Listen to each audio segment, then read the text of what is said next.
आमची सांगली लय लय चांगली। सांगलीच्या इतिहासात कोणकोणत्या राज्याने सांगलीवरती राज्य केलं? मुळात नेमका सांगलीचा इतिहास आहे तरी काय?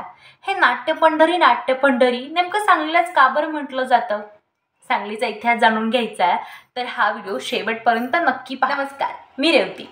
Motivational, inspiration, skin care, health care अशा वेगवेगळ्या टॉपिकवरती माहिती वाढवून स्वतःचा माइंडसेट जर चेंज करायचा असेल तर माझ्या चॅनलला नक्की सबस्क्राईब। आता मुळात सांगलीला सांगली हेच नाव का पडलं असेल तर याची प्रमुख दोन कारणं आहेत। एक म्हणजे कृष्णाकाठी वसलेल्या त्या 6 गल्ल्या म्हणून त्यांना सांगली असं संबोधलं असेल, किंवा कानडी भाषेत सांग या शब्दाला वरून सांगली हे नाव सुद्धा पडलं असेल।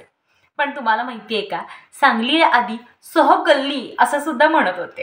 सांगली हा मुळातच खूप प्राचीन आणि विविधतेने नटलेला जिल्हा आहे। सांगली प्रदेशात मौर्य, सातवाहक, वाकाटक, राष्ट्रकूट, यादव, बहामणी आणि मराठा अशा अनेक राजवटींचा उदय झाला। आता आपण सांगलीबद्दल बोलतोय आणि पटवर्धन घराण्याचं नाव घेणार नाही असं होईल का? तर मुळात सांगली हे शहर पटवर्धन घराण्याच्या योगदानामुळेच ओळखलं जातं। पटवर्धन घराण्याचा खूप पराक्रमी इतिहास आहे। हरिभट पटवर्धन हे घराण्यातील खूप निष्ठावंत व्यक्तिमत्व। मूळचे हे रत्नागिरी जिल्ह्यातील कोथवडचे। पेशवाईत त्यांनी मराठा साम्राज्यासाठी खूप मोठं योगदान दिलं।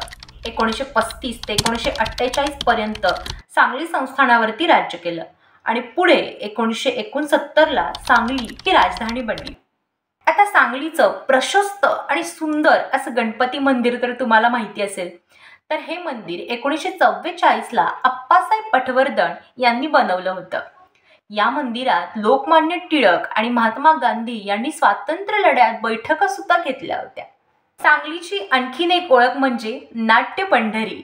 तर मराठी रंगभूमीचा पहिला प्रयोग सीता स्वयंवर हा सुद्धा सांगलीमध्येच पार पडला होता आणि अजूनही मराठी रंगभूमीचे असे अनेक प्रयोग, अनेक नाटकं सातत्याने सांगलीमध्ये होत राहतात। आपली गान कोकिळा म्हणजे लता दीदी यांचं सुद्धा बालपण हे सांगलीचं, त्यानंतर त्यांच्या कुटुंबांचं स्थलांतर हे मुंबईत झालं। आता सध्या महाराष्ट्राची हास्यजत्रा फेम, बोल्ड आणि ब्युटिफुल सई ताम्हणकर ही देखील मूळतः सांगलीचीच।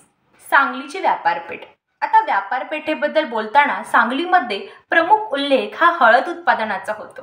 सुमारे 70% हळद सांगलीमध्ये उत्पादित केली जाते, म्हणून सांगलीला येल्लो सिटी असं सुद्धा म्हटलं जातं।